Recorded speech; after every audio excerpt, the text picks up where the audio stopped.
Demo கொடுத்துட்டீங்களா? இது இல்ல மாதாஜி, நேத்து ரத சப்தமிங்கிறதுனால நிறைய பேர் வந்து 4 o'clock கொஞ்சம் முன்னாடி கிளம்பிட்டாங்க மாதாஜி.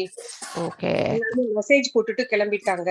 நாங்க இது விஷ்ணு சகஸ்ரநாமம் பாராயணம் போறோம் அப்படின்னு சொல்லிட்டு. அதனால நான் இன்னைக்குதான் மாதாஜி பண்ணணும். இன்னைக்கு செகண்ட் சாப்டர் வேற, இன்னைக்கும் பண்ண முடியுமான்னு தெரியல. மாதாஜி கொஞ்சம் முன்னாடி ஜாயின் பண்ண பாக்குறேன் மாதாஜி. Okay, no issues. இன்னைக்கு பண்ணுங்க. சரிங்க மாதாஜி. நானும் பண்ணிருக்கேன். நானும் நேற்று சாயங்காலம் பண்ணேன். அவ்வளவு சொல்லி கூட பாவம் அவங்களுக்கு சில பேருக்கு தெரியல. நம்ம ஒவ்வொருத்தர் தான் கஷ்டமா இருக்கு. ஸோ அட்மின்ஸ் கிட்ட வந்து ரீச் அவுட் ஆகி பண்ணிக்கலாம். ஓம் நமோ பகவதே வாசுதேவாய. ஓம் நமோ பகவதே வாசுதேவாய. ஓம் நமோ பகவதே வாசுதேவாய.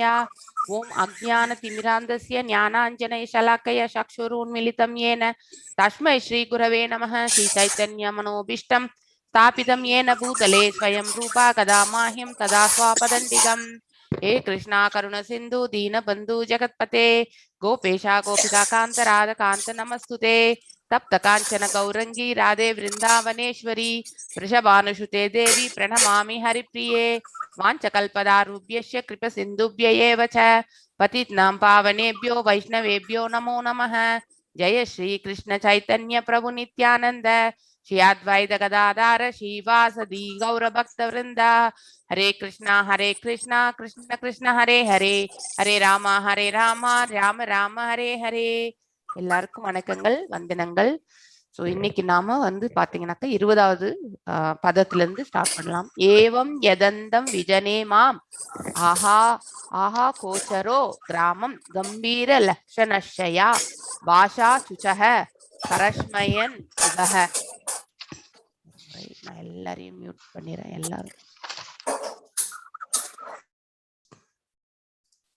புஷ்பா மாதாஜி நீங்க அன்மியூட் பண்ணுவீங்க, இருங்க ஒரு நிமிஷம். Yes. हरे कृष्णा माताजी. हरे कृष्णा माताजी. एवं यदन्तं विजने माम् आहा कोचरो पिराम गम्भीरश्लक्षणैः वास सुसह प्रसमयङ्गिव. हरे कृष्णा.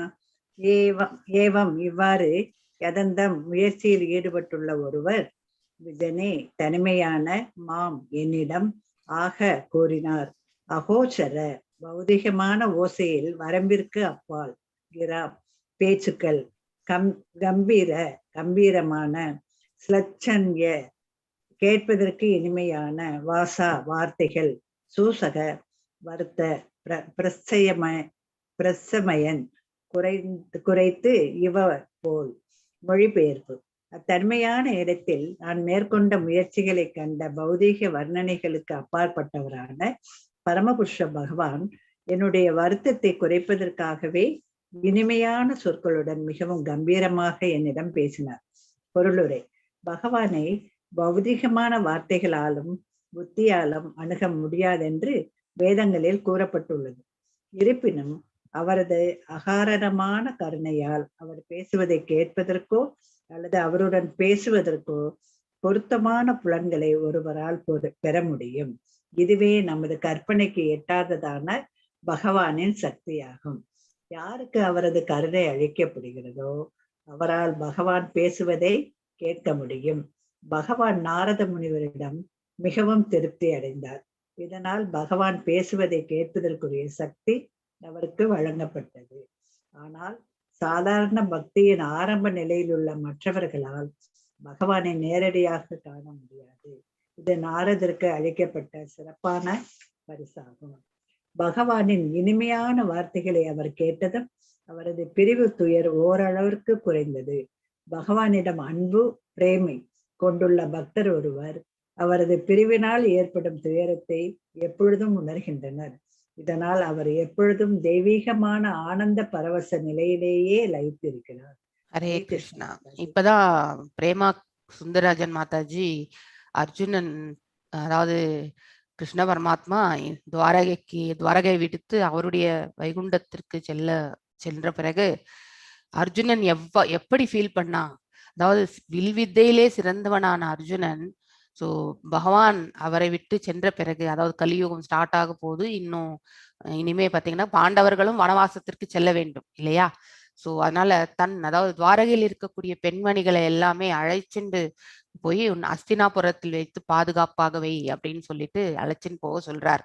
ஸோ அப்போ வழியில வரும்போது பாத்தீங்கன்னாக்கா நிறைய இடங்கள்ல வந்து வேடுவர்கள் இந்த மாதிரி எல்லார்கிட்டயுமே வந்து பாத்தீங்கன்னாக்கா அவனால வந்து போராட முடியறதே கிடையாது. அர்ஜுனன் அவ்வளவு தோற்க வேண்டிய ஒரு சூழ்நிலை வருகின்றது. சோ இதுல இருந்து நமக்கு ஒண்ணு என்ன தெரியறதுன்னா, பகவான் நம்மோடு இருக்கிற வரைக்குமே நமக்கு சக்தி உண்டு. சோ பகவான் நம்மளோட இருந்தாலே அதுவே நமக்கு பெரிய சக்தி ஆகும்.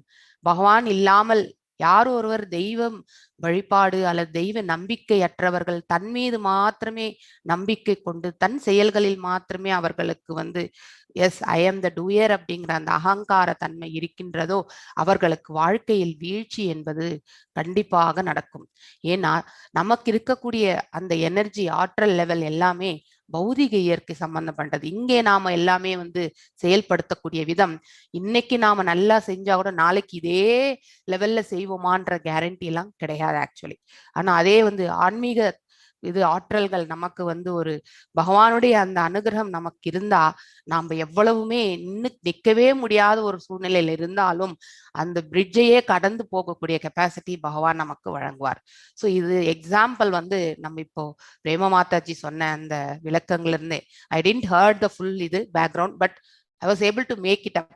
அவனுக்கு வந்து அவனுடைய அஸ்தினாபுரம் இது இந்த பிரசம் அஸ்தினாபுரமா தெரியாது. ஐ திங்க் அஸ்தினாபுரத்துக்கு போகிறதுக்கு பாத்தீங்கன்னாக்கா இந்த பெண்கள் எல்லாம் அழைச்சிட்டு போகிறது போது பாத்தீங்கன்னாக்கா அவனால வந்து பாதுகாக்க முடியவில்லை.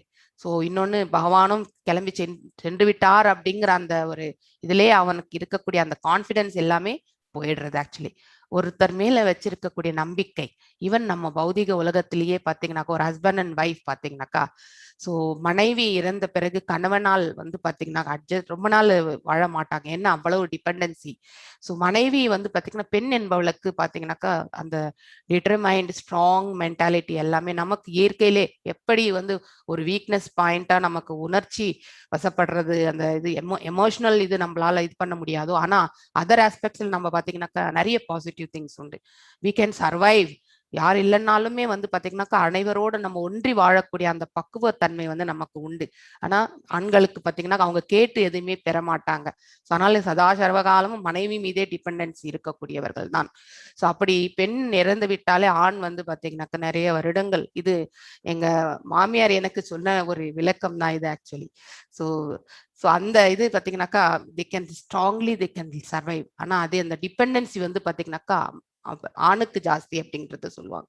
ஸோ அதே மாதிரிதான் அந்த கான்ஃபிடன்ஸ் லெவல், இது நார்மலான ஒரு பௌதிக இயற்கையிலேயே நம்ம இவ்வளவு டிபெண்டன்சி வச்சிருக்கோம், ஒருத்தர் போயிட்டாக்கா நம்மளால வாழ முடியாதே என்ற ஒரு அந்த ஃபீலிங் இருக்குது. அதே பகவானே கிளம்பி போயிட்டாருன்னா அர்ஜுனர் எவ்வளவு ஃபீல் பண்ணியிருப்பார் இல்லையா? ஸோ அந்த இதுக்கு நம்ம வந்து கோரிலேட் பண்ணிக்கணும். கண்டிப்பாக ஆன்மீக சக்தி என்பது நம்ம கிட்ட இருக்கிற வரைக்கும் தான் நம்ம லைஃப்ல வந்து எந்த ஒரு சூழ்நிலையுமே நம்மளால எதிர்கொள்ள முடியும். அதே அந்த ஆன்மீக சக்தி நம்ம கிட்ட இருந்து தூரமாக விலகி சென்று விட்டால் கண்டிப்பாக நம்மளால ஒரு சிறு துரும்ப கூட நம்மளால எடுத்து வைக்க முடியாது. இந்த நிதர்சனமான உண்மையை நாம் என்னைக்குமே வந்து புரிந்து கொள்ளணும். ஏவம் எதந்தம் விஜனேமாம் ஆகோச்சரோ கிராமம் கம்பீர லக்ஷணஷ்யா வாஷ சுஷக பரஷ்மயன் இவக. அதாவது பாத்தீங்கன்னாக்கா அத்தனியான இடத்துல, ஏன்னா இவருக்கு வந்து பகவானுடைய உருவத்தை பார்த்தாரு, ஆனா அதுக்கப்புறம் வந்து மனதை ஒருநிலைப்படுத்தினாலும் அந்த முன்னாடி பார்த்த அந்த பகவானுடைய உருவத்தை இவரால வந்து பார்க்க முடியவில்லை. அதனால நாரதருக்கு வந்து மன திருப்தி அடையாமல் போனதால் அவர் வந்து வருந்தி கொண்டே இருந்தார். சோ இவ்வாறு வருத்தம் தோய்ந்த நிலையில் இருந்த நாரதரை ஊக்குவிப்பதற்காகவே பாத்தீங்கன்னாக்கா பகவான் தனிமையான இடத்தில் நான் மேற்கொண்ட முயற்சிகளை பௌதிக வர்ணனைகளுக்கு அப்பாற்பட்டவான பரமபுருஷ பகவான் என்னுடைய வருத்தத்தை குறைப்பதற்காகவே இனிமையான சொற்களுடன் மிகவும் கம்பீரமாக என்னிடம் பேசினார். அதாவது அவருக்கு அந்த தெய்வீகமான காதுகள் வந்து பாத்தீங்கன்னாக்கா அவருக்கு கேட்கக்கூடிய அந்த பக்குவத்தை அவர் அடைந்தார். சோ பகவான் பேசுகின்றார் அப்படிங்கறது வந்து கேட்கக்கூடிய சக்தி வந்து பாத்தீங்கன்னாக்கா கண்டிப்பாக நாம் யாரிடம் நாம் சரணாகதி அடைந்திருக்கின்றோமோ, அதாவது நம்ம குரு கிட்ட சரணாகதி அடைந்தால் கண்டிப்பாக குருவானவர் இந்த லோகத்தை விட்டு அவர் சென்றிருந்தாலும் பிசிக்கல் பாடி அவருடைய வார்த்தைகள் வந்து என்னைக்காவது ஒரு நாளைக்கு நம்ம கூட வந்து கேட்கக்கூடிய அந்த இது தன்மை ஏற்படும். கண்டிப்பாக இது நிறைய பேர் எக்ஸ்பீரியன்ஸும் ஆயிருக்காங்க. ஸோ கேட்டல் பார்த்தல் என்றது கூட நம்ம வந்து அந்த ஆத்மபூர்வமா அவரை காணக்கூடிய அந்த கெப்பாசிட்டி வந்து கண்டிப்பாக உண்டு. அது நம்ம எந்த அளவுக்கு ஒரு குரு கிட்டையோ இல்லை பகவான் கிட்டையோ சரணாகதி அடைந்திருக்கின்றோம், அதற்கேற்றார் போல அவர்களும் தங்களுடைய இதை வந்து நமக்கு ரிவீல் பண்ணுவாங்க. ஸோ என்னுடைய வார்த்தையை வருத்தத்தை குறைப்பதற்காகவே, அதாவது நாரதருடைய வருத்தத்தை குறைப்பதற்காகவே பகவான் பார்த்தீங்கன்னாக்கா இனிமையான சொற்களில் பேசுவது அவருடைய காதுகளில் கேட்க மிகவும் கம்பீரமாக என்னிடம் பேசினார் அப்படிங்கிற ஒரு இலக்க உரையில வந்து பாத்தீங்கன்னாக்கா சொல்கின்றார். சோ பகவானை பௌதிகமான வார்த்தைகளாலும் புத்தியாலும் அணுகவே முடியாது, கண்டிப்பாக முடியாது.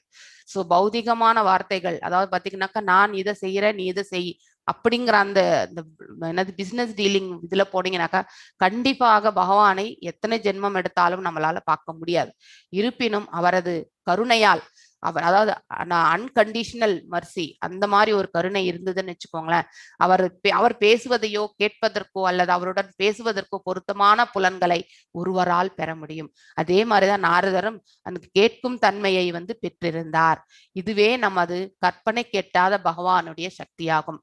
அந்த டிவைன் இயர்ஸ், டிவைன் ஐஸ், இது எல்லாமே வந்து யாரை நாம சேவிக்கின்றோமோ அவர்களால் வழங்க முடியக்கூடியதுதான். இப்போ நாரதர் வந்து பகவானிடத்தில் பக்தி கொண்டிருந்ததால் பாத்தீங்கன்னாக்கா பகவான் வந்து பாத்தீங்கன்னாக்கா அவருக்கு கேட்கக்கூடிய அந்த தன்மையை கொடுத்திருந்தார். சோ நெக்ஸ்ட் அவரது கருணை அளிக்கப்படியாதனால் பகவானை பேசுவதை கேட்க முடியும். பகவான் நாரத முனிவரிடம் மிகவும் திருப்தி அடைந்தார். இதனால் பகவான் பேசுவதை கேட்பதற்குரிய சக்தியும் அவருக்கு வழங்கப்பட்டது. ஆனால் சாதாரண பக்தியின் ஆரம்ப நிலையில் மற்றவர்கள் பகவானை நேரடியாக காண முடியாது. எஸ், இது நாம கூட பாத்தீங்கன்னாக்கா தியானம் பண்ணி இந்த ஜபங் மாலைகளை மனசை ஒருநிலைப்படுத்தி பகவானுடைய பாதங்களை நினைத்து கொண்டு நாம ஜபங்கள் செய்யதான் எப்பயாவது ஒரு நாள் அவருடைய ரூபத்தை, சச்சிதானந்த ரூபத்தை காணக்கூடிய பாக்கியம் நமக்கு கிடைக்கும். சோ நம்ம கண்ணை மூடிட்டு பகவானை பற்றி நினைத்து கொண்டே இருக்கும் பொழுது நம்மளால ஒரு சித்திரத்தை நம்மளால கிரியேட் பண்ண முடியாது. அவருடைய உண்மை ரூபம் என்னவோ அந்த ரூபத்தை அவர் கண்டிப்பாக நமக்கு அருள் பாலிப்பார். ஆனா அதற்கான நம்பிக்கை வைத்து அவருடைய பாதங்களை நினைவில் கொண்டு நாம வந்து பாத்தீங்கன்னாக்கா அந்த ஜபங்களை நாம உருட்டணும். அவ்வாறு அந்த போக்கஸ்டா செய்யக்கூடிய அந்த ஜபம் வந்து பாத்தீங்கன்னாக்கா பகவானுடைய பாதங்களுக்கு சமர்ப்பணம் ஆகிறது. அவருடைய கருணையால் நமக்கு ஒரு நாளைக்கு அவருடைய தரிசனம் என்பது கிடைக்கும். சோ பகவானின் இனிமையான வார்த்தைகளை அவர் கேட்டதும் அவரது பிரிவு துயர் ஓரளவுக்கு குறைந்தது. சோ பகவான் வந்து ஒரு க்ஷணம் வந்து போயிட்டாரே அப்படின்ற அந்த பிரிவு ஏற்பட்டது இல்லையா, அந்த துயரிலிருந்து பாத்தீங்கன்னாக்கா நாரத மகரிஷி மீண்டார். பகவானிடம் அன்பு கொண்டுள்ள பக்தர் ஒருவர் அவரது பிரிவினால் ஏற்படும் துயரத்தை எப்பொழுதும் உணர்கின்றனர். எக்ஸாம்பிள் நம்ம பிரேமா மாதாஜி சொன்ன அர்ஜுனனுடைய கதை. இதனால் அவர் எப்பொழுதும் தெய்வீகமான ஆனந்த பரவச நிலையிலே லயித்திருப்பார். சோ எப்பொழுதுமே வந்து பகவானை அந்தரங்க இதுல வந்து பாத்தீங்கன்னாக்கா ஆழ் மனசுல பதிஞ்சு அவருடைய நினைவுகளிலே பாத்தீங்கன்னாக்கா அந்த பக்தனானவன் லயித்திருப்பான். Yes, TV Prema Mataji. அந்தாஸ்மின் ஜன்மனி பவான் மாமாம் திருஷ்டிரம் இஹார்ஹதி அவிபக்வஷயா கஷாயானாம் தூர்தர்ஷோஹம் குயோகினாம். பிரேமா மாதாஜி வரலையா? ஓகே, மணிமேகலை மாதாஜி வாசி. ஹரே கிருஷ்ண மாதாஜி. ஹரே கிருஷ்ணா.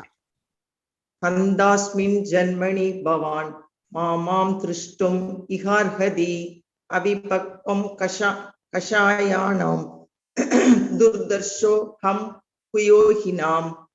கந்த, ஓ நாரதரே, அஸ்மின் இந்த, ஜன்மணி வாழ்நாள், பவான் நீ, மா முடியாது, மாம் என்னை, திருஷ்டும் காண, இக இங்கு, அர்ஹதி தகுதி, அவிபக்வ பக்குவமடையாத, கஷாயானாம் பௌதீக அழுக்கு, தூர்தர்ஷ காண்பது கடினம், அகம் நான், குயோகினாம் முழுமையடையாத தொண்டினால். மொழிபெயர்ப்பு. நாரத பகவான் கூறினார், இப்பிறவியில் இனிமேல் என்னை உன்னால் காண முடியாது என்பதை நான் வருத்தத்துடன் கூறிக்கொள்கிறேன். தொண்டில் பூரணத்துவத்தை அடையாதவர்களும் பௌதீக பந்தத்திலிருந்து முழுமையாக விடுபடாதவர்களும் என்னை காண்பது கடினம். பொருளுரை. பரமபுருஷ பகவான் மிகவும் தூய்மையானவரும் மேலானவரும் பரம சக்தியும் ஆவார் என்பது பகவத்கீதை கூறுகிறது. அவரிடத்தில் அணுவளவு பௌதிகத்தன்மையும் இல்லை. இதனால் மிகச்சிறிய பௌதிக பற்று உள்ளவரும் கூட அவரை அணுக முடியாது. குறைந்தது ரஜோ மற்றும் தமோ குணங்களில் இருந்தாவது ஒருவர் விடுபட்டிருக்க வேண்டும். அந்த நிலையில்தான் பக்தி தொண்டின் ஆரம்பமே துவங்குகிறது. காமத்திலிருந்தும் பேராசையிலிருந்தும் விடுபட்டு இருப்பதே ரஜோ மற்றும் தமோ குணங்களில் இருந்து ஒருவர் விடுபட்டு இருப்பதற்கான அறிகுறியாகும். அதாவது புலனின்ப ஆசைகளிலிருந்தும் புலனுணர்வுக்கான பேராசைகளில் இருந்தும் ஒருவர் விடுபட்டு இருக்க வேண்டும். சமநிலையில் உள்ள இயற்கை குணம் சத்துவ குணமாகும். எல்லா பௌதீக களங்கங்களில் இருந்தும் விடுபட்டு இருப்பது என்பது சத்துவ குணத்திலிருந்தும் விடுபட்டு இருப்பதாகும். தனிமையாக ஒரு காட்டில் பகவானின் தரிசனத்தை தேடுவது என்பது சத்வ குணத்தில் உள்ள ஒரு செயலாகும். ஆன்மீக பூரண தத்துவத்தை அடைய ஒருவர் காட்டிற்கு போகக்கூடும். இதனால் அவர் பகவானை அங்கு நேரடியாக காண முடியும் என்பது பொருள் அல்ல.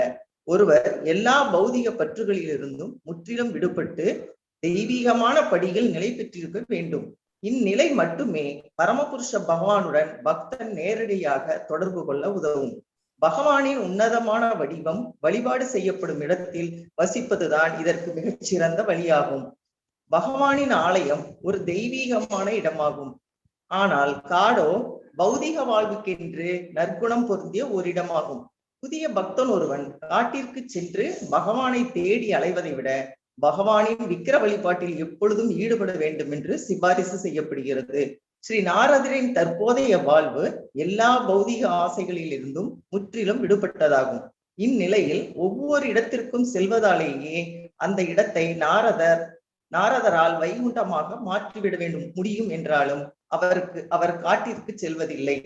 மக்கள் தேவர்கள், கிண்ணறர்கள், கந்தர்வர்கள், ரிஷிகள், முனிவர்கள் முதலான மற்றெல்லோரையும் பகவானின் பக்தர்களாக மாற்றுவதற்காக அவர் ஒரு கிரகத்திலிருந்து மற்றொரு கிரகத்திற்கு பிரயாணம் செய்கிறார்.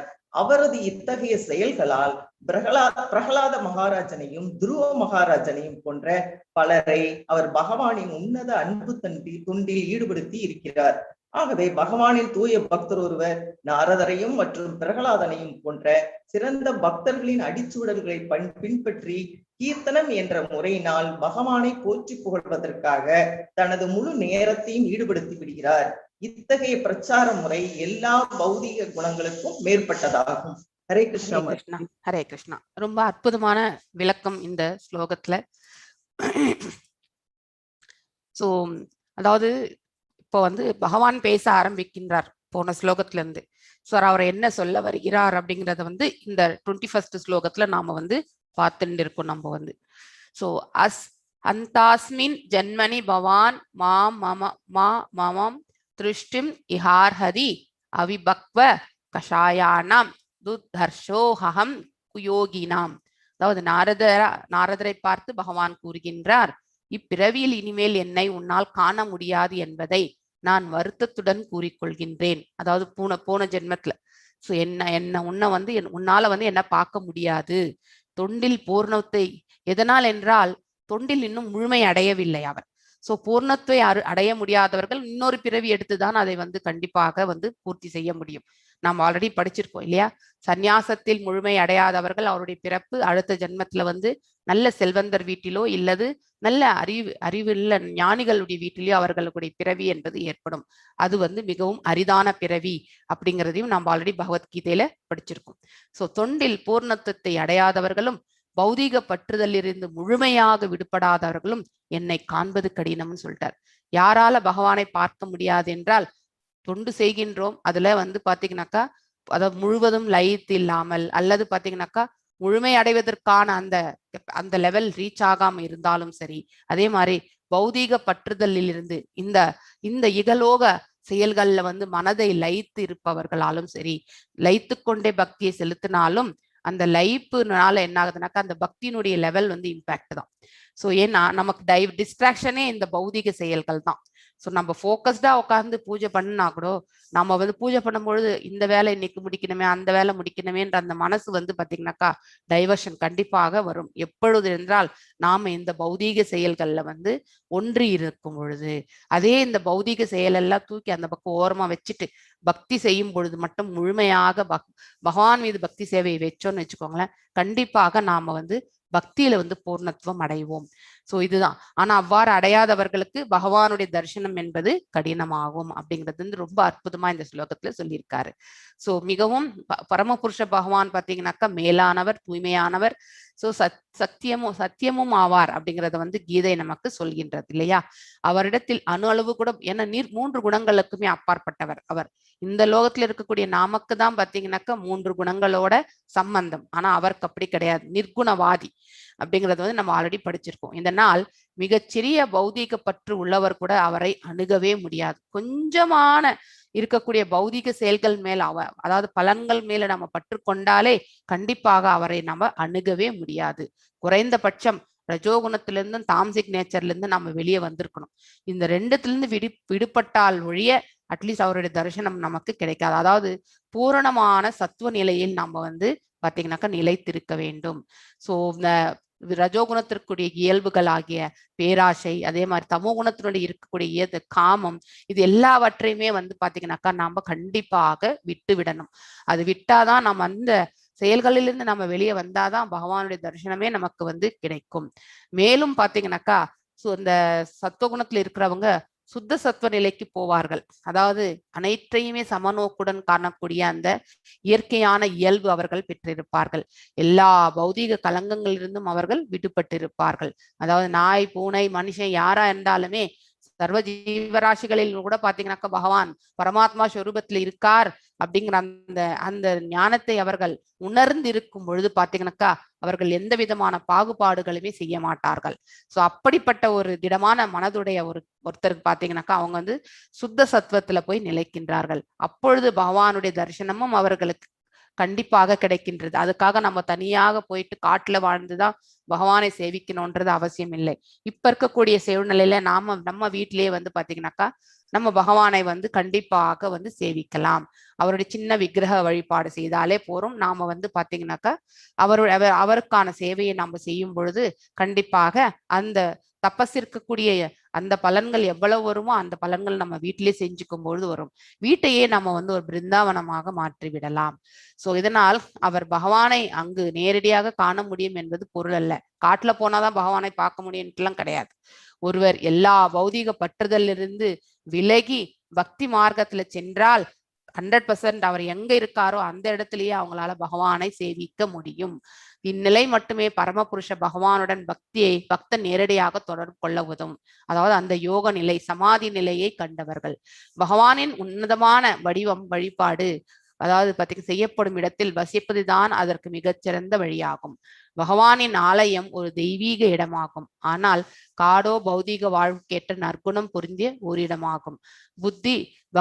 புதிய பக்தன் ஒருவன் காட்டுக்கு சென்று பகவானை தேடி அலைவதை விட பகவானின் விக்கிர வழிபாட்டில் எப்பொழுதும் ஈடுபட வேண்டும் என்ற சிபார்சு செய்யப்படுகின்றது. நாம கூட வீட்டுல சின்னதா ஒரு கிருஷ்ணர் சிலை வச்சுட்டு நாம கூட பாத்தீங்கன்னாக்கா நிறைய பேர் வீட்டுல இருக்கும். கிருஷ்ணர் சிலை இல்லாத வீடே இருக்காது. அட்லீஸ்ட் ஷோகேஸ்லயாவது நம்ம வந்து அவருடைய அந்த புல்லாங்குழல் நின்றுட்டு இருக்கக்கூடிய அந்த இது நம்ம கண்டிப்பா அலங்காரத்துல வச்சிருப்போம் இல்லையா? கண்டிப்பாக இருக்கும். சோ அந்த கிருஷ்ணர் சிலையை பார்த்தே நம்ம வந்து கண்டிப்பா நம்ம பக்தி சேவை செய்தாலே அதுவே நமக்கு பாத்தீங்கன்னாக்கா பிருந்தாவனம் மாதிரிதான், காட்டுல நம்ம தபஸ் இருந்த மாதிரிக்கான சமம் ஆக்சுவலி. சோ நாரதரின் தற்போதைய வாழ்வு எல்லா பௌதிக ஆசைகளிலிருந்தும் முற்றிலும் விடுபட்டதாகும். இந்நிலையில் அதாவது நாரதராக இருக்கும் பொழுது இந்நிலையில் அவர் ஒரு கிரகத்திலிருந்து இன்னொரு கிரகத்துக்கு சஞ்சாரம் செய்து பாத்தீங்கன்னா அங்கிருக்கக்கூடிய தேவர்கள், ரிஷி முனிகள் எல்லாருக்குமே வந்து பாத்தீங்கன்னாக்கா அந்த பக்தர்களாக மாற்றுவதற்கான அவர் ஒரு கிரகத்திலிருந்து மற்றொரு கிரகத்துக்கு பிரயாணம் செய்கின்றார். அப்பொழுதுதான் நமக்கு பிரகலாதனுக்கும் இந்த இது கிடைத்தது, ஆப்பர்ச்சுனிட்டி கிடைத்தது. துருவ மகாராஜுக்கும் ஒரு ஆப்பர்ச்சுனிட்டி கிடைச்சது. சோ அதனால அவர்கள் இருவருமே பாத்தீங்கன்னாக்கா தூய பக்தர்கள் ஆனார்கள். ஆகவே பகவானின் தூய பக்தர் ஒருவர் நாரதரையும் மற்றும் பிரகலாதனையும் போன்ற சிறந்த பக்தர்கள் அடிச்சுவடைகளை பின்பற்றி கீர்த்தனம் அதாவது அவரை பற்றிய புகழாரங்களை சொல்வது. கீர்த்தனம் என்ற முனையில் பகவானை போற்றி புகழ்வதற்காக தமது முழு நேரத்தை ஈடுபடுத்தி விடுகிறார்.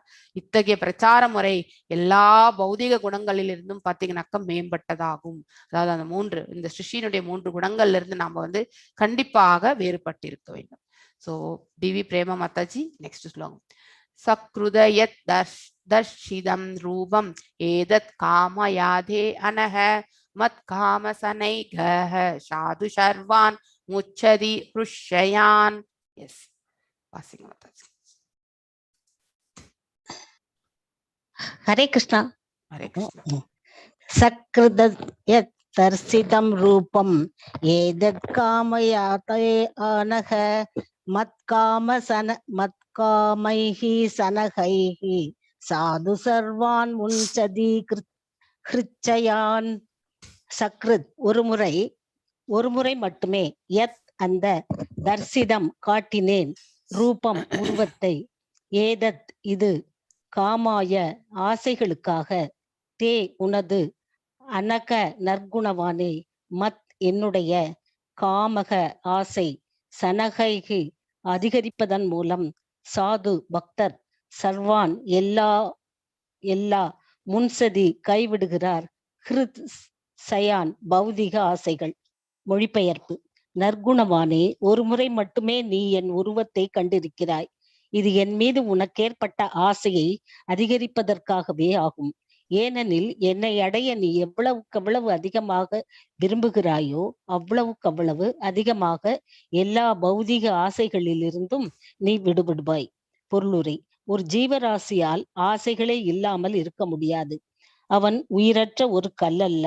அவன் நிச்சயமாக செயலாற்றி கொண்டும் சிந்தித்து கொண்டும் உணர்ந்து கொண்டும் விருப்பப்பட்டு கொண்டும் தான் இருக்கிறான்.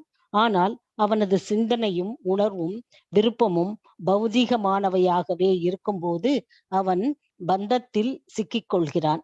மாறாக அவனது உணர்வும் சிந்தனையும் விருப்பமும் பகவானின் தொண்டை பற்றியதாக இருக்கும் பொழுது அது அவனை படிப்படியாக எல்லா பந்தத்திலிருந்தும் விடுவிக்கிறது. எவ்வளவுக்கவ்வளவு அதிகமாக ஒருவர் பகவானின் உன்னத அன்பு தொண்டில் ஈடுபடுகிறாரோ அவ்வளவுக்கவ்வளவு அதிகமாக அவர் அதற்கான ஆவலை பெறுகிறார். அதுவே பக்தி தொண்டிற்குரிய தெய்வீக தன்மையாகும். பௌதிக சேவை திகட்டிவிடும். ஆனால் பகவானின் ஆன்மீக தொண்டு திகட்டாது என்பதுடன் அதற்கு ஒரு முடிவும் இல்லை. பகவானின் தீவிரமான தொண்டினால் அவரது தெய்வீகமான இருப்பை ஒருவரால் உணர முடியும். ஆகவே பகவானது தொண்டும் பகவானும் எவ்விதத்திலும் ஒன்றே என்பதால் அவரை காண்பதென்பது அவரது தொண்டில் ஈடுபட்டிருப்பதை குறிப்பதாகும். உண்மையான பக்தன் பகவானுக்கு உண்மையான தொண்டை தொடர்ந்து செய்ய வேண்டும். அத்தொண்டை எங்கு எப்படி செய்ய வேண்டும் என்ற வழியை பகவான் காட்டுவார். நாரதரிடம் பௌதிக ஆசைகள் இருக்கவில்லை. இருப்பினும் அவர் பகவானிடம் கொண்டிருந்த தீவிர ஆசையை அதிகரிப்பதற்காகவே பகவான் அந்த அறிவுரையை அவருக்கு கூறினார். ஹரே கிருஷ்ண மாதாஜி. ஹரே கிருஷ்ண மாதாஜி. சோ இப்ப வந்து சக்ருதயத் தர்ஷிதம் ரூபம் ஏதத் காமாயதே அனஹ மத் காமஹ சனைக சாது சர்வான் முன்சந்தி அஸ்ருத் ஷயான். அதாவது பாத்தீங்கன்னாக்கா நற்குணவாதியான நம்ம நாரத மகரிஷியை பார்த்து, அதாவது பூர்வ ஜென்மத்துல பகவானுடைய தரிசனம் கிடைக்கும் பொழுது பாத்தீங்கன்னாக்கா பகவான் பேச ஆரம்பிப்பதனுடைய கண்டினியூவேஷன் தான் இந்த ஸ்லோகம். ஒருமுறை மட்டுமே நீ என் உருவத்தை கண்டிருக்கின்றாய். அவரும் வந்து கன்ஃபர்மேஷன் பண்ணியாச்சு, இதுவே என் மீது உனக்கு ஏற்பட்ட ஆசையை அதிகரிப்பதாகவே ஆகும். ஸோ ஒரு வாட்டி நம்ம அந்த தரிசனத்தை பார்த்து விட்டால், பகவானுடைய அந்த திவ்ய தரிசனத்தை நாம கண்டு விட்டால் அதற்கு மேற்பட்ட லாபம் எதுவும் கிடையாது. மீண்டும் அவருடைய அந்த தரிசனத்தை காண வேண்டும் என்ற ஆவலை வந்து பாத்தீங்கன்னாக்கா அதுவே வந்து ஜாஸ்தி ஆயிட்டே போகும். ஏனெனில் என்னை அடைய நீ எவ்வளவுக்கெவ்வளவு அதிகமாக விரும்புகின்றாயோ அவ்வளவுக்கு அவ்வளவு அதிகமாக எல்லா பௌதிக ஆசைகளிலும் நீ விடுபடுவாய். ஸோ நாம ஏதாவது ஒரு மார்க்கத்துல நாம முன்னேறி செல்லும் பொழுது அதனுடைய குவைட் ஆப்போசிட் மார்க்கம் பாத்தீங்கன்னாக்கா அது வீழ்ச்சி அடையும். நாம வந்து பௌதிக ஆசைகள்ல மேல்மேலும் பெருகி போனா ஆன்மீகம் வந்து தோற்றுவிடும். அது ஆன்மீகத்துல நம்ம வந்து மேல் நோக்கி சென்றால் பௌதிகமும் நம்மளை விட்டு தானாக விலகிவிடும். ஏதோ ஒன்றின் மீதுதான் நம்மளால முழுமையான பற்றை வைக்க முடியும். சோ ஜீவராசிகள் ஆசைகளே இல்லாமல் நாம் இருக்கவே முடியாது. we should have desires இருக்கும். ஆனா எதன் மேல் ஆசைப்படணும் என்பதுதான் நாம வந்து நிர்ணயிக்கணும். பௌதீகத்தின் மேல் ஆசைப்பட்டால் நாம பந்தப்படுகின்றோம், மீண்டும் இந்த வாழ்க்கைக்கு வந்து கொண்டே இருப்போம். அதாவது மோட்சகதி அடைவுமான்றதெல்லாம் கேரண்டி கிடையாது. அதே ஆன்மீகத்துல நம்மளுடைய ஆசைகளை நம்ம விருத்தி செஞ்சுக்கிட்டோம்னு வச்சுக்கோங்களேன், பௌதீகத்தினுடைய அட்டாச்மெண்ட் வந்து குறைய ஆரம்பிக்கும், ஆன்மீகத்துல நாம வந்து முன்னேறி செல்வோம். அட்லீஸ்ட் இந்த பிறவி இல்லைனாலும் அடுத்த பிறவிலாவது நமக்கு மோட்சம் கிடைக்கும்ன்ற அந்த இது நமக்கு தன்மை. ஏன்னா பக்தியினுடைய லெவல் எந்த அளவுக்கு நம்ம சமர்ப்பணம் செய்திருக்கின்றோமோ அதற்கேற்ற பலன்களை தான் பகவானும் நமக்கு வழங்குவார் என்று பகவத்கீதையில் சொல்லியிருக்கார் ஆக்சுவலி. ஸோ ஆனால் அவனது சிந்தனையும் உணர்வும் விருப்பமும் பௌதிகமானவையாக இருக்கும் பொழுது அவன் பந்தத்தில் சிக்கிக் கொள்கின்றான். ஸோ நம்ம பரமாத்மாவுடைய நிலைகளை எல்லாம் நம்ம பார்த்தோம்ல, அதுல வந்து பாத்தீங்கன்னாக்க ஞானமயா விஞ்ஞானமயா அந்த இதுல வரும்பொழுது 3 விதமான அதாவது எண்ணங்களை பற்றி நம்ம பேசணும். ஒன்று சிந்தனை, அதாவது யோசிக்கும் தன்மை, இன்னொன்று உணர்தல், ஸோ நம்ம ஃபீல் பண்ற ஃபீலிங்ஸ் ஆக்சுவலி, இன்னொன்று ஆசைப்படுதல், ஸோ விருப்பம் கொள்ளுதல் டிசையர். ஸோ இந்த 3மே பார்த்தீங்கன்னாக்கா ஒருவரை வந்து பௌதிக பந்தத்தை வந்து சிக்க வைக்குது. இதை வென்றவர்கள் மட்டுமே பார்த்தீங்கன்னாக்கா அந்த ஸ்திரமான புத்தியுடைய மனதை, அவருடைய சுபாவத்தை அவரால் வெளிப்படுத்த முடியும். மாறாக அவனது உணர்வும் சிந்தனையும் விருப்பமும் பகவானின் தொண்டை பற்றியதாக இருக்கும் பொழுது அது அவனை படிப்படியாக எல்லா பந்தத்திலிருந்து விடுவிக்கின்றது. ஸோ எவ்வளவுக்கு எவ்வளவு அதிகமாக ஒருவர் பகவானின் உன்னத அன்பு தொண்டில் ஈடுபடுகிறாரோ அவ்வளவுக்கு அவ்வளவு பார்த்தீங்கன்னாக்கா அதிகமாக அவரும் அதை வந்து பார்த்தீங்கன்னாக்கா அவளை பெறுகின்றார். அதுவே பக்தி தொண்டிற்குரிய தெய்வீக தன்மையாகும். ஸோ அதற்கான உள்ளுக்குள்ளிருந்தே பகவான் வந்து பார்த்தீங்கன்னாக்கா வழி நடத்துகின்றார். ஸோ நமக்கு ஆசை என்பது இருந்தால் நாம் எதன் மேல் ஆசை கொள்கின்றோமோ அதை வந்து பகவான் அனுமதிக்கின்றார். அதாவது பக்தியில நம்ம ஆசைப்பட்டால் yes you are free to elevate அப்படிங்கிற அந்த இது அதற்கான மார்க்கத்தையும் ஞானத்தையும் பெறுவதற்கான கெப்பாசிட்டியும் நமக்கு கொடுக்குறார். இல்ல பௌதிகத்தோட அட்டாச்மெண்ட்னா ஓகே, ஃப்ரீ எல்லாத்துக்குமே ஃப்ரீ வில் தான் பகவான் கொடுக்கறது. நான் எதையுமே ஒரு ஃபோர்ஸ் பண்றது கிடையாது. பகவானின் தீவிரமான தொண்டினால் அவரது தெய்வீக இருப்பை ஒருவரால் காண முடியும். ஸோ அதாவது அவங்களுடைய ஸ்பிரிச்சுவல் இது வந்து அவங்களால புரிந்து கொள்ள முடியும். ஸோ ஆகவே பகவானது தொண்டும் பகவானும் எல்லா விதத்திலும் ஒன்றே என்பதால் அவருக்கு நாம தொண்டு சேரும் இல்லையா, அந்த தொண்டிலே அவரை நாம் காண்கின்றோம். ஸோ பகவான் வேறு பகவானுடைய தொண்டு வேறு எதுவுமே கிடையாது, எல்லாம் அவரே என்பதை நாம புரிந்து கொள்ள முடியும். அத்தொண்டை எங்கு எப்படி செய்ய வேண்டும் என்ற வழியை பகவானே நமக்கு காட்டுவார். நாரதரிடம் பௌதிக ஆசைகள் இருக்கவில்லை, இருப்பினும் அவர் பகவானிடம் கொண்டிருந்த தீவிர ஆசையை அதிகரிப்பதாகவே பகவான் அந்த அறிவுரையை அவருக்கு கூறினார். At least you should have that. அதாவது நமக்கு வந்து ஒரு பற்றுதல் இருக்கணும், பகவானை சேவிக்கணும், அவரை பார்க்கணும், அவரிடம் பேசணும், அவரை ஆனந்த ரூபத்தை காணணும்ன்ற அந்த ஆசையை நாம என்னைக்குமே வளர்த்து கொள்ளணும். ஸோ அவ்வாறு வளர்த்து கொள்ளும் பொழுதே நாம கூட இந்த பக்தியில வந்து முன்னேறி செல்ல முடியும். எஸ், நெக்ஸ்ட் வந்து மல்லிகா மாதாஜி வாசிங்க. சத் சேவயா தீர்க்கயாபிஹி ஜாதாமயி திருடாமதிஹி ஹித்வா வத்யம் இமம் லோகம் கத்தாமஜ் ஜனாதனம் அசிஹி. எஸ், ஹரே கிருஷ்ண மாதாஜி. ஹரே கிருஷ்ணா. சேவையா தீர்க்கவி ஜாதாமயி திருடாமதிஹி ஹித்வா வத்யம் இமம் லோகம் கந்தாமஜ் ஜனதாமசி. சத் சேவையா பரபிரம்மத்திற்கான தொண்டினால், அதீர்கயா சில நாட்களுக்கு, அபி கூட, ஜாதா அடைந்த பின், மயி என்னிடம், திருடா உறுதியான, மதிஹி புத்தியை, ஹித்வா கைவிட்டதும், அவத்தியம் வருந்தத்தக்கதான, இமம் இந்த, லோகம் ஜட உலகங்களை, கந்தா செல்கிறான், மத் ஜனதாம் எனது சகாக்கள், அசி ஆகி. மொழிபெயர்ப்பு: ஒரு சில நாட்களுக்கு மட்டுமே பரபிரம்மத்தின் தொண்டினால் ஈடுபடுவதால் பக்தன் ஒருவன் என்னிடம் உறுதியான நிலையான புத்தியை பெறுகிறான். அதன் விளைவாக வெறுக்கத்தக்க பௌதீக உலகங்களை கைவிட்ட பின் பக்தன் ஆன்மீக உலகிற்கு சென்று எனது சகாக்களில் ஒருவனாக மாறிவிடுகிறான். பொருளுரை: பரபிரம்மத்திற்கு செய்யும் தொண்டு உண்மையான ஆன்மீக குருவின் வழிகாட்டலின் கீழ் பூரண முழுமுதற் கடவுளுக்கு செய்யும் தொண்டாகும். இத்தகைய குரு பகவானுக்கும் சீடருக்கும் இடையிலுள்ள கண்ணாடியை போன்றவராவார். பக்குவமடையாத புதிய பக்தன் தற்போதுள்ள அவனது குறையுடைய பௌதிக புலன்களின் வலிமையால் பரமபுருஷ பகவானை அணுகும் திறமையற்றவனாக இருக்கிறான். எனவேதான் ஆன்மீக குருவின் வழிகாட்டலின் கீழ் பகவானுடைய பக்தி தொண்டில் அவன் பயிற்றுவிக்கப்படுகிறான். இத்தகைய பயிற்சியை சில நாட்களுக்கு மட்டுமே அவன் பெற்றிருந்தாலும் இதனால் புதிய பக்தன் பக்தி தொண்டில் அறிவை பெறுகிறான். இது நிரந்தரமான பௌதிக வாழ்விலிருந்து அவனை விடுவித்து முடிவாக ஆன்மீக உலகிற்கு அவனை உயர்த்தி விடுகிறது. அங்கு அவன் பகவானின் முக்தி பெற்ற சகாக்களுக்குள் ஒருவனாக இருக்கிறான். ஹரே கிருஷ்ணா. எஸ். சோ இவ்வாறாக சத் சே வயா தீர்த்த கயாபிஹி ஜாதாமயி திருடாமதிஹி ஹித்வா வத்யம் இமம் லோகம் கந்தாமஜ் ஜனானாம் ஜனதாம் அசிஹி. அதாவது பாத்தீங்கன்னாக்கா ஒரு சில நாட்களுக்கு மட்டுமே பரபிரம்மத்தின் தொண்டில் ஈடுபடுவதால் நம்ம சிறிது காலம் மட்டுமே கூட பகவானுடைய தொண்டில் ஈடுபட்டிருந்தாலும் பக்தன் ஒருவன் பாத்தீங்கன்னாக்கா என்னிடம் உறுதியான நிலையான புத்தியை பெறுகின்றான். அதாவது நம்ம கொஞ்ச காலமே கூட நம்ம வந்து பாத்தீங்கன்னாக்கா பகவானுடைய சேவை புரிந்திருந்தாலும் 1 வருடமோ 2 வருடமோ நம்ம ரொம்பவுமே கம்மியான ஒரு டியூரேஷன் கூட கண்டினியூஸா நம்ம வந்து அவருடைய இதெல்லாமே நம்ம ஃபாலோ பண்ணி செஞ்சிருந்தா கூட பாத்தீங்கன்னா அவர்கள் வந்து உறுதியான மனசை வந்து நிலை பெறுகிறார்கள். பக்தியில வந்து அவர்களுடைய மனசு எப்பொழுதுமே லயிக்கக்கூடிய அந்த தன்மைக்கு சென்று விடுகிறார்கள். நிலையான புத்தியை அவன் பெறுகின்றான். அதாவது ஸ்திரமான புத்தியை அவன் பெறுகின்றான். அதன் விளைவாக வெறுக்கத்தக்க பௌதிக உலகங்களை கைவிட்ட பின் அவன் வந்து அந்த ஆசையை அவன் வளர்த்து கொள்ளும் பொழுது இந்த பௌதிக பந்தத்திலிருந்தும் அவன் விடுபடுகின்றான். அப்படிப்பட்டவன் இந்த உலக வாழ்க்கை விட்ட பிறகு பக்தன் ஆன்மீக உலகுக்கு சென்று அங்கே எனது சகாக்களுடன், அதாவது பகவானுடைய அவர் ஆல்ரெடி அங்கே விடுதலை அடைந்த ஆத்மாக்கள் இருக்காங்க இல்லையா, அவங்களோட பாத்தீங்கன்னாக்கா ஒருவனாக மாறிவிடுகின்றான். சோ இதுதான் வந்து இந்த ஸ்லோகத்தினுடைய விளக்கம். சோ பரபிரம்மத்திற்கு செய்யும் தொண்டு உண்மையான ஆன்மீக குழுவின் வழிபாட்டுதல். நமக்கு எந்த தொண்டு செய்யணும் அப்படிங்கிறது நமக்கு தெரியாது இல்லையா, ஆனா ஒரு குருனுடைய வழிநடத்தலின் பேர்ல பாத்தீங்கன்னா கண்டிப்பாக அந்த தொண்டு நாம செய்ய முடியும். சோ அவருடைய வழிகாட்டுதலிலிருந்து நாம வந்து பகவானை போய் அடையறதுக்குரிய மார்க்கமும் நமக்கு கிடைக்கின்றது.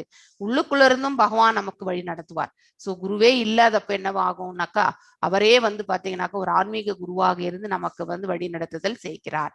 சோ சீடரும் இடையிலுள்ள கண்ணாடி போன்றவையாகும். பக்குவம் அடையாத புதிய பக்தன், அதாவது நியோஃபைட், அதாவது பாத்தீங்கன்னா கனிஷ்ட அதிகாரி தற்போதுள்ள அவனது குறையுடைய பௌதீக புலன்களின் வலிமையால், ஏன்னா மோர் அட்டாச் டு த மெட்டீரியலிஸ்டிக் இல்லையா, சோ அதனால புலன்களும் அதற்கேற்றவாறுதான் வேலை செய்யும். பரமபுருஷ பகவானை அணுகும் திறமையற்றவனாக இருக்கின்றான். பௌதிக செயல்கள்ல ஈடுபட்டிருப்பவர்கள் ஆன்மீகத்துல வந்து முன்னேறுவது என்பது சங்கடம். அதே கொஞ்சம் அதை மனசு திருடமாக எடுத்துக்கொண்டு நம்ம வந்து பக்தியில போகணும்னு நினைச்சு அவங்க போனாங்கனாக்கா இதனுடைய டிட்டாச்மெண்ட் ஆட்டோமேட்டிக்கா நடக்க ஆரம்பிச்சிடும். சோ அவங்களும் இதுல வந்து முன்னேறி செல்வார்கள். எனவே தான் ஆன்மீக குருவின் வழிகாட்டலின் கீழ் பகவானுடைய பக்தி தொண்டில் அவன் பார்த்தீங்கன்னாக்கா பயிற்சிவிக்கப்படுகின்றான். இத்தகைய பயிற்சியை சில நாட்களுக்கு மட்டுமே அவன் பெற்றிருந்தாலும் இதனால் புதிய பக்தி தொண்டில் அறிவை பெறுகின்றான். சோ அது கொஞ்ச காலமே செஞ்சா கூட அதனால் அவன் ஞானத்தை அவன் பெறுகின்றான். இது நிரந்தரமான பௌதிக வாழ்விலிருந்து அவனை விடுவித்து முடிவாக ஆன்மீக உலகிற்கு அவனை உயர்த்தி விடுகின்றது. அவன் பகவானுடைய முக்தி பெற்ற சகாக்களுடன் ஒருவனாக இருக்கின்றான். எஸ், இப்போ வந்து விஜயகுமாரி மாதாஜி நீங்க அன்மியூட் பண்ணி வாசிங்க. சோ 24th ஸ்லோகம். மதிர்மயி நிபேத்யேயம் நா விபத்யேத கர்ஷித் பிரஜா சர்க நிரதே அபி சம்ஸ்ருதிஷா மத் அனுகிரஹாத். எஸ், ஹரே கிருஷ்ண மாதாஜி. மதிர்மயி நிபத்யேயம் ந விபத்யேத கர்ஹசித் பிரஜா சர்க நிரோதே அபி சம்ருதிஷா மத் அனுகிரஹாத். மதி புத்தி, மயி என்னிடம் அர்ப்பணிக்கப்பட்ட, நிபத்தா ஈடுபடுத்தப்பட்ட, இயம் இந்த, நான் ஒருபோதும் முடியாது, விபத் ஏத பிரிக்க கர்ஹசித் எந்த நேரத்திலும், பிரஜா ஜீவராசிகள், சர்க்க படைக்கப்படும் பொழுது, நிரோதே அழிக்கப்படும் பொழுதும் கூட, அபி கூட, சம்ருதி நினைவாற்றல், ச மேலும், மத் எனது, அனுகிரகாத் கருணையால். மொழிபெயர்ப்பு. எனது பக்தியில் ஈடுபடுத்தப்பட்டுள்ள அறிவு எந்த நேரத்திலும் அழிக்கப்பட முடியாததாகும்.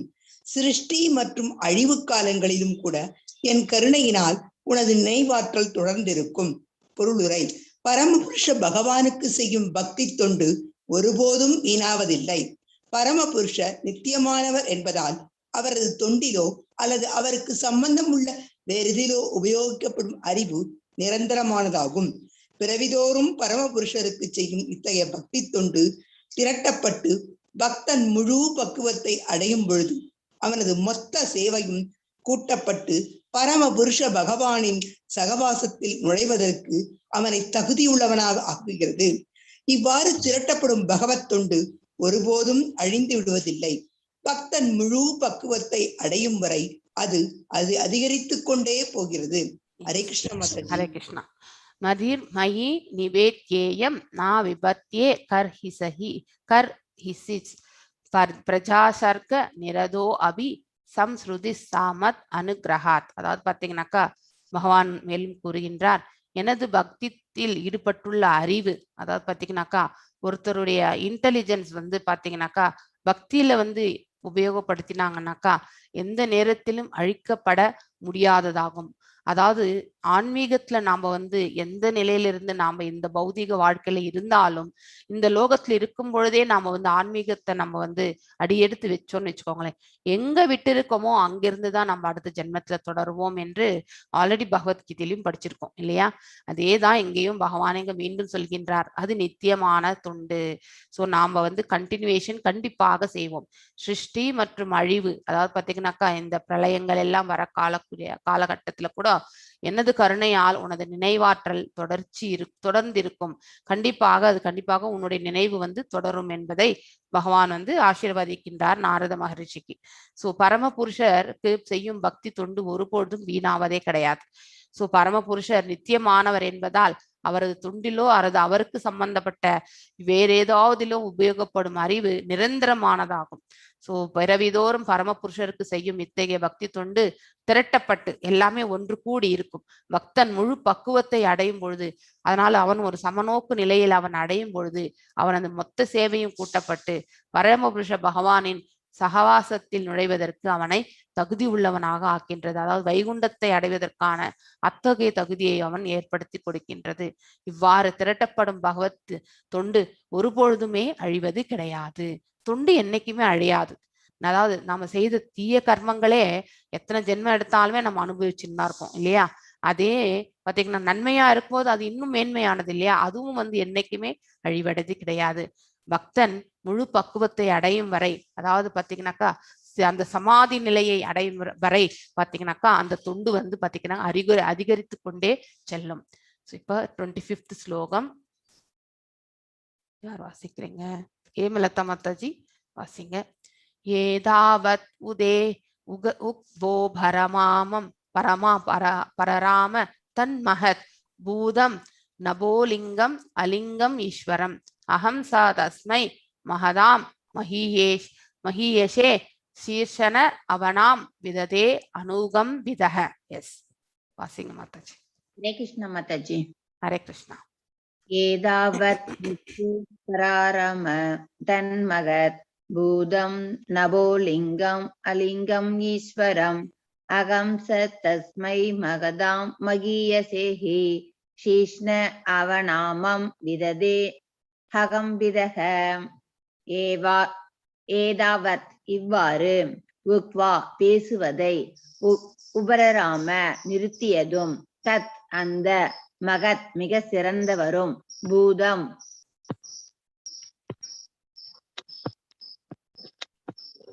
அற்புதமானவரும்.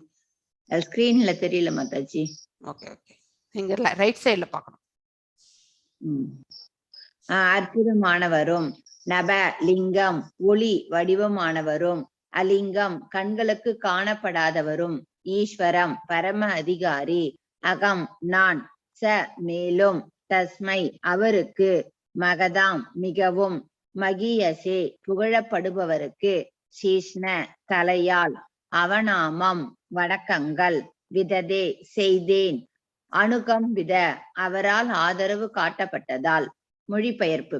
பிறகு ஒளி வடிவமானவரும் கண்களுக்கு காணப்படாதவரும் ஆனால் மிகவும் அற்புதமானவருமான அப்பரம அதிகாரி பேசுவதை நிறுத்தி கொண்டார். நான் நன்றியுணர்வுடன் சிறந்தாழ்த்தி அவருக்கு வணக்கம் செலுத்தினேன். பொருளுரை. பரமபுருஷ பகவான் காணப்படவில்லை, ஆனால் அவரது குரல் மட்டும்தான் ஒலித்தது என்பதில் எந்த வேறுபாடும் இல்லை. பரமபுருஷர் அவரது சுவாசத்தினால் 4 வேதங்களையும் உண்டாக்கினார். அவர் வேதங்களில் தெய்வீக ஒளியின் வாயிலாக காணவும் உணரவும் படுகிறார். அதை போலவே பகவத்கீதை பகவானின் ஓசை வடிவம் ஆகும். இவைகளில் ஒத்த தன்மையில் எந்த வேறுபாடும் இல்லை. அதாவது தெய்வீகமான இவ்வோசையை விடாப்பிடியாக ஜெயிப்பதால் பகவானை காணவும் கேட்கவும் முடியும் என்பது இதன் முடிவாகும். ஹரே கிருஷ்ணா. ஹரே கிருஷ்ணா. ரொம்ப அற்புதமான விளக்கம். ஏதாவத் உக்தவோ பரராம தன் மகத் பூதம் நபோலிங்கம் அலிங்கம் ஈஸ்வரம் அஹம்ஷா தஸ்மை மகதா மஹீயசே திஷீஷனம் அவாமனம் விததே அனுகம்பிதக. அதாவது பாத்தீங்கன்னாக்கா லிங்கம் ஆலிங்கம் எல்லாம் கொடுத்திருக்காங்க. சோ என்ன சொல்றதுன்னாக்கா, லிங்கம் என்றால் ஒளி வடிவம். சோ ஆலிங்கம் மீன்ஸ் கண்களால், அதாவது பார்க்க முடியாத, அவர் பேசுறதை மட்டும்தான் இவர் கேட்க முடியறது. அவரை பார்க்கக்கூடிய கெப்பாசிட்டி, அதாவது அதற்கான குவாலிட்டி அப்போ நாரத மகர்ஷிக்கு இருக்கல பூர்வ ஜென்மத்துல. சோ அவரை அத்தகைய பரம அதிகாரியுடைய வார்த்தையை கேட்பதற்கு அவர் பாத்தீங்கன்னாக்கா ரொம்ப சந்தோஷப்பட்டார். பிறகு ஒளி வடிவமானவரும் கண்களுக்கு காணப்படாதவருமான பரமபுருஷ பகவான் மிகவும் அற்புதமான பரம அதிகாரி பேசுவதை நிறுத்தி கொண்டார். அவர் ஸ்டாப் பண்ணிட்டார் ஆக்சுவலி. சோ நான் நன்றியுடன் சிறந்தாழ்த்தி அவருக்கு வணக்கங்களை தெரிவித்தேன் அப்படின்னு சொல்றார். யாரு? நாரத மகரிஷி முந்தைய பிறவில. சோ பகவான் காணப்படவில்லை, ஆனால் அவரது குரல் மட்டும்தான் ஒலித்தது என்பதில் எந்த வேறுபாடும் இல்லை. நமக்கு புரிய வரும். இது நிறைய பேர் கூட பாத்தீங்கன்னாக்கா, கோயில் ரொம்ப பக்தியில இருக்கிறவங்க பாத்தீங்கன்னாக்கா, ஈவன் கனவுல கூட பாத்தீங்கன்னாக்கா நம்ம காதுல சொல்றக்கூடிய அந்த இது நம்ம கேட்க முடியும். கனவுன்னா அது வேற. பட் நம்ம தூங்கிண்டே இருக்கும் பொழுது சம்திங் பாத்தீங்கன்னாக்கா, ஒரு ரிஷி முனிகளுக்கு எல்லாமே அந்த இது உண்டு. So they will be able to hear that divine power பேசுறது, அப்புறம் டிவைன் பார்க்கிற தன்மை, இது எல்லாமே அவங்களுக்கு உண்டு. ஸோ அப்படி அந்த ஒலியை காண்பதில் கேட்பதில் பாத்தீங்கன்னாக்கா வேறுபாடு, எந்த வேறுபாடும் இருக்காது. அது அவங்களால ஐடென்டிஃபை பண்ண முடியும். பரம புருஷா அவரது சுவாசத்தினால் 4 வேதங்களை உண்டாக்கினால் அவர் வேதங்களில் தெய்வீக ஒளியின் வாயிலாக காணவும் உணரவும் படுகின்றார். சோ வேதங்களை நாம ஓதுவதால் அந்த சப்தத்திலிருந்து அவரை நாம கண்டிப்பாக புரிந்து கொள்கின்றோம், உணரவும் செய்கின்றோம். சில சமயங்கள்ல ஓம குண்டங்கள்லயே பாத்தீங்கன்னாக்கா அந்த ரூபத்தை காணக்கூடிய அற்புதங்கள் எல்லாமே நிறைய இடத்துல நம்ம பார்த்திருக்கோம். அதே போலவே பகவத்கீதை பகவானின் ஓசை வடிவமாகும். அதனால பகவத்கீதையை நம்ம நல்ல முறையில வாசிச்சாலே, ஜபித்தாலே பார்த்தீங்கன்னாக்கா பகவானை காணவும் கேட்கவும் முடிவது என்பது இதன் முடிவாகும் என்பதை இந்த ஸ்லோகத்தின் மூலியமா சொல்லியிருக்காங்க. ஸோ இன்னும் ஒரு ஸ்லோகம் மட்டும் முடிக்கலாம். விஜய நாராயணி மாதாஜி நீங்க வாசிங்க லாஸ்ட் ஸ்லோகம் இன்னைக்கு. ஸோ நாமானி அனந்தஸ்ய ஹத தர்ப படான் குய்யானி பத்ராணி கிருதானி ஷா ஸ்மரன் காம் பர்யடசம் துஷ்ட மனகத சப்ருஹ காலம் பிரதிஷன் விமதோ விமத்சரஹ. எஸ் வாசிங்க மாதாஜி. ஹரே கிருஷ்ண. ஹரே கிருஷ்ணா மாதாஜி. ஹரே கிருஷ்ண. நாமானி அனந்தஸ்ய ஹத தர்ப்பப்படன் குக்யானி பத்ராணி கிருதானி ச ஸ்மரன் காம் பர்யடம் துஷ்டமனோ கத ஸ்பிருஹ காலாம் பிரதீக்ஷன் விமதோ விமத்சரஹ. நாமானி புனித நாமம், புகழ் முதலியவைகளை, அனந்தஸ்ய எல்லையற்றவரின், ஹத திருப்ப ஜட உலகின் எல்லா முறைகளில் இருந்தும் விடுபட்டு, படன் உச்சரித்தல், திரும்ப திரும்ப படித்தல் முதலியவைகளால், குக்யானி புதிரான, பத்ராணி எல்லா ஆசீர்வாதங்களையும் அழிக்கக்கூடியது, கிருதானி செயல்கள், ச மேலும், ஸ்மரன் எப்பொழுதும் நினைவிற்கொண்டு, காம் பூமியில், பர்யடன் எல்லா இடங்களுக்கும் பிரயாணம் செய்து, துஷ்டமனா பூரண திருப்தியுடன், கத ஸ்பிருக எல்லா பௌதீக ஆசைகளிலிருந்தும் முற்றிலும் விடுபட்டு, காலம் பிரதீக்ஷன் காத்திருந்து, விமதக அகம்பாவம் இல்லாமல், விமத்சரக பொறாமை இல்லாமல். மொழிபெயர்ப்பு. இவ்வாறு நான் ஜட உலக வழக்குகள் அனைத்தையும் கைவிட்டு பகவானின் நாமத்தையும் புகழையும் இடைவிடாமல் பாடத் துவங்கினேன். பகவானின் உன்னத லீலைகளை பற்றி இவ்வாறு பாடுவதும் நினைவிற்கொள்வதும் நன்மை அளிக்கக்கூடியவைகளாகும். அவ்வாறு செய்து கொண்டு பூரண திருப்தியுடனும் பணிவுடனும் பொறாமையின்றியும் நான் உலகம் முழுவதிலும் பிரயாணம் செய்தேன். பொருளுரை: இவ்வாறாக தமது சொந்த உதாரணத்தின் மூலமாக உண்மையான ஒரு பக்தரின் வாழ்வு இங்கு நாரத முனிவரால் சுருக்கமாக விளக்கப்பட்டுள்ளது. அத்தகைய ஒரு பக்தர் பகவானால் அல்லது அவரது உண்மையான பிரதிநிதியால் தீட்சை அளிக்கப்பட்ட பிறகு பகவானின் பெருமைகளை பாடுவதை சிறமேற்கொண்டு அப்பெருமைகளை மற்றவர்களுக்கும் கேட்டு பயனடைவார்கள் என்பதற்காக அவர் பிரச்சாரம் செய்து கொண்டு உலகம் முழுவதிலும் பிரயாணம் செய்கிறார். இத்தகைய பக்தர்கள் பௌதீக லாபங்களை விரும்புவதில்லை. முக்தி அல்லது பகவானை அடைய வேண்டும் என்ற ஒரே எண்ணத்துடன் தான் அவர்கள் செயற்படுகின்றனர். பகவானை அடைய வேண்டும் என்ற வாழ்வின் மிக உயர்ந்த நோக்கத்தை அவர்கள் கொண்டிருப்பதால் யாரிடமும் அவர்கள் பொறாமை கொண்டவர்களாக இருப்பதே இல்லை. பகவானை அடையும் தகுதியை பெற்றிருக்கிறோம் என்ற அகம்பாவமும் அவர்களிடம் இருப்பதில்லை. பகவானின் புனிதமான நாமம், புகழ் மற்றும் லீலைகள் ஆகியவற்றை பாடுவதும் அவற்றை நினைவிற்கொள்வதும் தான் அவர்களுக்குள்ள ஒரே தொழிலாகும். மேலும் பௌதீக லாபத்தை எதிர்பார்க்காமல் பிறருடைய நன்மைக்காக பகவானின் நாமத்தை பரப்புவதே அவர்களுடைய தொழிலாகும். ஹரே கிருஷ்ணா மாதாஜி. ஹரே கிருஷ்ணா. சோ இவ்வாறாக பகவான் பேசினதை கேட்டாரு. சோ அதுலயே பாத்தீங்கன்னாக்கா நாரத மகரிஷி திருப்தி விட்டுறார். அதுக்கப்புறம் இடைவிடாது பாத்தீங்கன்னாக்கா லோக சஞ்சாரம் அவர் பண்ணிட்டு இருக்கார். சோ எங்கெல்லாம் அவர் செல்கின்றாரோ அங்கெல்லாம் பகவானுடைய நாம சங்கீர்த்தனங்களை அவர் செய்திருக்கின்றார். சோ அததான் இந்த ஸ்லோகத்துல இருந்து நம்ம பார்க்கின்றோம்.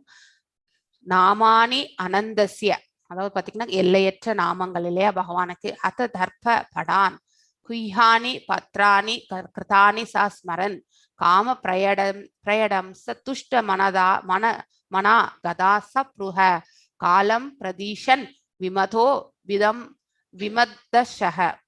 சோ இங்க என்ன சொல்லியிருக்காங்கன்னாக்கா, இவ்வாறு நான் ஜட உலக வழக்குகள் அனைத்தையும் கைவிட்டு, அதாவது இந்த ஜட உலகத்துக்கு சம்பந்தப்பட்ட செயல்கள் எல்லாவற்றையுமே அவர் கைவிட்டார். பகவானின் நாமத்தையும் புகழையும், அதாவது சதா சர்வகாலமும் அவரையுடைய நாம ஜபங்களும் அவரை இடைவிடாமல் அவருடைய புகழையும் பாடத் துவங்கினேன். பகவானின் உன்னத லீலைகளை பற்றி இவ்வாறு பாடுவதும் நினைவிற்கொள்வதும் எப்பொழுதுமே நன்மை அளிக்கக்கூடியதாகும். நம்ம எதை நினைக்கிறோமோ அதனுடைய ஆற்றல் தான் நமக்கு வெளிப்படும். ஃபார் எக்ஸாம்பிள், நம்ம நெகட்டிவ் தாட்ஸ்லயே இருந்தோம்னு வச்சுக்கோங்களேன், அதே தான் நம்ம ஐயோ இப்படி ஆயிடுமோ நம்ம நினைச்சுட்டே இருந்தா கண்டிப்பாக அப்படிதான் ஆகும். ஸோ எஸ், அதை நம்ம பாசிட்டிவா டெவலப் பண்ணும் பொழுது பார்த்தீங்கன்னாக்கா அதை எதிர்கொள்ளக்கூடிய திறனை நம்ம பெறுகின்றோம். And we may get into the positive. ஏதோ ஒரு முடிவாக வந்தாலும் அது நன்மையான ஒரு முடிவாகவே அமைந்துவிடும். ஸோ அதை நாம தெரிந்து கொள்ளணும். ஸோ இவ்வாறு நான் ஜட உலக வழக்குகள் அனைத்தையுமே கைவிட்டு பகவானின் நாமத்தையும் புகழையும் இடைவிடாமல் பாடத் துவங்கினேன். பகவானின் உன்னத லீலைகளை பற்றி இவ்வாறு பாடுவதும் நினைவிற்கொள்வதும் நன்மை அளிக்கக்கூடியவையாகும். அதாவது கீர்த்தனம் மற்றும் பாத்தீங்கன்னாக்கா ஸ்மரணம், அதாவது பாத்தீங்கன்னா நினைவில் கொள்வது ஸ்மரணம் ஆக்சுவலி. சோ பூரண திருப்தியுடனும் பணிவுடனும் பொறாமையின்றியும் நாம் உலகம் முழுவதும் பிரயாணம் செய்தேன்னு சொல்லிட்டார். இந்த குவாலிட்டிஸ், பூரண திருப்தி இருக்கணும், நமக்கு பணிவு இருக்கணும் எப்பொழுதுமே, அதாவது அடக்கம் என்பது இருக்கணும், பொறாமையின்றி. திஸ் ஒன் குவாலிட்டி நாமளா விட்டாதான் விட முடியுமே ஒழிய இந்த குவாலிட்டி பகவான் எதுவும் செய்ய முடியாது. ஸோ பொறாமை என்பது பார்த்தீங்கன்னாக்கா that is the first quality. அந்த குவாலிட்டியை நம்ம விட்டுறணும் ஆக்சுவலி. இவ்வாறாக தமது சொந்த உதாரணத்தின் மூலமாக உண்மையான ஒரு பக்தரின் வாழ்வு இங்கு நாரத முனிவரால் சுருக்கமாக விளக்கப்பட்டது. அதாவது அவருடைய முந்தைய பிறவி பற்றி. அத்தகைய ஒரு பக்தர் பகவானால் அல்லது அவரது உண்மையான பிரதிநிதியால் அவருக்கு குருவாக தீட்சை அளிக்கப்பட்ட பிறகு பார்த்தீங்கன்னாக்கா பகவானின் பெருமைகளை பாடுவதை சிறமேற்கொண்டு அப்பெருமைகளை மற்றவர்களுக்கெல்லாம் கேட்டு பயனடைவார்கள் என்பதற்காக அவர் பிரச்சாரம் செய்து கொண்டு உலகம் முழுவதுமே பிரயாணம் செய்கிறார். சோ இத்தகைய பக்தர்கள் பார்த்தீங்கன்னாக்கா பௌதீக லாபங்கள் விரும்புவதே கிடையாது. சோ புக்தி அல்லது பகவானை அடைய வேண்டும் என்ற ஒரே எண்ணத்துடன் தான் அவர்கள் செயல்படுகின்றனர். பகவானை அடைய வேண்டும் என்ற வாழ்வின் மிக உயர்ந்த நோக்கத்தை அவர்கள் கொண்டிருப்பதால் யாருக்குமே பக்தி தொண்டுல நிலை பெற்றிருக்க வேண்டும், நம்மளுடைய ஃபியூச்சர் லைஃப் என்ன இருக்கணும்ன்ற ஒரு அந்த டிசிஷன் மேற்கொள்ளக்கூடிய அந்த கெப்பாசிட்டி வரும்பொழுது பாத்தீங்கன்னாக்கா, இந்த லோகத்துல இருக்கக்கூடியவா எந்த தவறு இழைத்தாலும் சரி, ஏதாவது நம்மளை விட அவங்க வந்து உயர்ந்த நிலை அடைந்து விட்டாலும் சரி, அதை பற்றி அவர்கள் எதையுமே வருத்தப்பட மாட்டார்கள். பேசிக்கலி இந்த மெட்டீரியலிஸ்டிக் குவாலிட்டிஸ் எல்லாம் நம்ம கிட்ட இருந்து விலகிவிடும். சோ தானாக தெய்வீகமான அந்த சக்திகள் மட்டுமே நம்ம கிட்ட அபிவிருத்தி ஆகும். சோ பகவானை அடையும் தகுதியை பெற்றிருக்கின்றோம் என்ற அகம்பாவம் கூட அவர்களில் இருக்காது. பகவானின் புனித நாமம், புகழ் மற்றும் லீலைகள் ஆகியவற்றுள்ள அதை பாடுவதும் அவற்றை நினைவில் கொள்ளுவதுதான் அவர்களுக்குள்ள ஒரே தொழிலாகும். மேலும் பௌதீக லாபத்தை எதிர்பார்க்காமல் பிறருடைய நன்மைக்காக பகவானின் நாமத்தை பரப்புவதே அவருக்கு தொழிலாகும். ஸோ பௌதிக லாபத்தை எல்லாம் தூக்கி குப்பத்தொட்டியில தான் போடணும். ஸோ அதாவது அது எல்லாமே வந்து நம்ம கடமையா இருந்தா பக்தியோட செய்யணும். அது தவிர்த்து நாமளே போயிட்டு வெவ்வேறு இதுல போயிட்டு நம்மளுடைய மனதை அதுல லயிக்க கூடாது, அது தவறாகும். அதற்கு பதிலாக பக்தி தொண்டில் நம்மளை லயித்து கொண்டாலே பாத்தீங்கன்னாக்கா நாம வந்து கண்டிப்பாக முன்னேற முடியும்.